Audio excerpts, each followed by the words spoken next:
এতিয়া আহোঁ আমি তৰল ঘৰখনলৈ।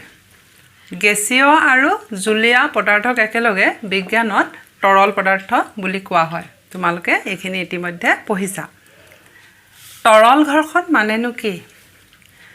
তৰল পদাৰ্থৰ মাজেৰে যেতিয়া কোনো এটা বস্তুৱে গতি কৰিব, সেই বস্তুটোৰ ওপৰত যেতিয়া তৰল পদাৰ্থই এটা বিপৰীতমুখী বল প্ৰয়োগ কৰে, সেইটোৱে হয় আমাৰ তৰল ঘৰ্ষণ। সেই কথাটো কিদৰে তোমালোকে বুজিবলৈ চেষ্টা কৰিবা। তোমালোকে নিশ্চয় চৰাই উৰি যোৱা দেখিছা, নিশ্চয় দেখিছা। আকৌ মাছ কিহত থাকে? পানীত। মাছ অনবৰতে পানীত সাঁতুৰি ফুৰা দেখিছা, হয়নে নহয়? মাছে যেতিয়া সাঁতুৰি যায় বা চৰাই এটাই যেতিয়া উৰি যায়, তাৰ ওপৰত এটা ঘৰ্ষণ বলে ক্ৰিয়া কৰে। নিশ্চয় কৰিব। সি যেতিয়া এটা গতিত গৈ আছে, তাৰ ওপৰত গেছ হওক তৰল হওক, তাক এটা বিপৰীতমুখী বলে ক্ৰিয়া কৰিব, আৰু সেই বিপৰীতমুখী বলখিনিয়ে হ'ল আমাৰ তৰল ঘৰ্ষণ।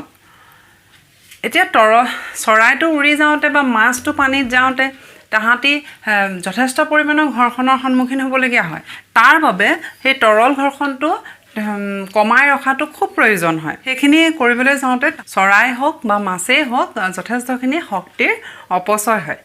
সেই শক্তিৰ অপচয়খিনি ৰোধ কৰিবলৈ তাহাঁতৰ শৰীৰতে কিছুমান পৰিৱৰ্তন হৈ গ'ল। এতিয়া ধৰি লওক মাছৰ আকৃতিটো তোমালোকে মন কৰিছা, মাছৰ আকৃতি কেনেকুৱা হয়? পানীত যাব পৰাকৈ, পানীত চলাচল কৰিব পৰাকৈ সুবিধাৰ্থে সিহঁতৰ আকৃতিটো গঠন হৈ গৈছেগৈ। চৰাইও ঠিক সেইদৰে বতাহত উৰি যাব পৰাকৈ, একো অসুবিধা নোহোৱাকৈ চলাচল কৰিব পৰাকৈ তেহেঁতৰ শৰীৰটো এটা পৰিৱৰ্তন হৈ গৈছে। এতিয়া আমি আমাৰ অন্য ধৰণৰ কিছুমান অভিজ্ঞতাৰ কথালৈ আহোঁ। তোমালোকে নিশ্চয় উৰাজাহাজ, এৰোপ্লেন এখন দেখিছা। এৰোপ্লেনখন বায়ুত চলাচল কৰে, বতাহত চলাচল কৰে, হয়নে নহয়? বায়ুমণ্ডলৰ মাজেদি যাব লাগে। গতিকে সেই তৰল ঘৰ্ষণৰ সন্মুখীন হ'বলগীয়া হয়।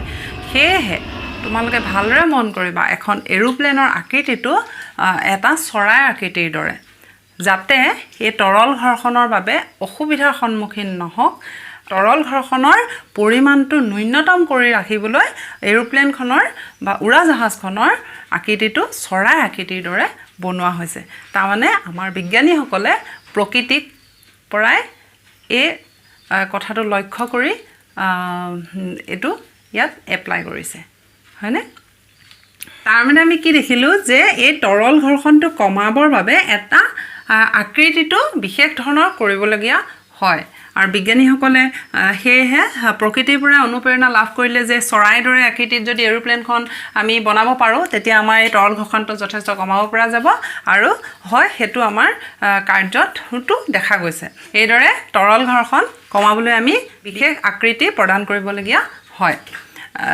ঘৰ্ষণ লেচনটো আমাৰ গোটেইটো বুজোৱা মোৰ শেষ হৈছে। মই চেষ্টা কৰিম ইয়াৰ প্ৰশ্ন উত্তৰবোৰ কৰি দিবলৈ, তোমালোকে চাই থাকিবা।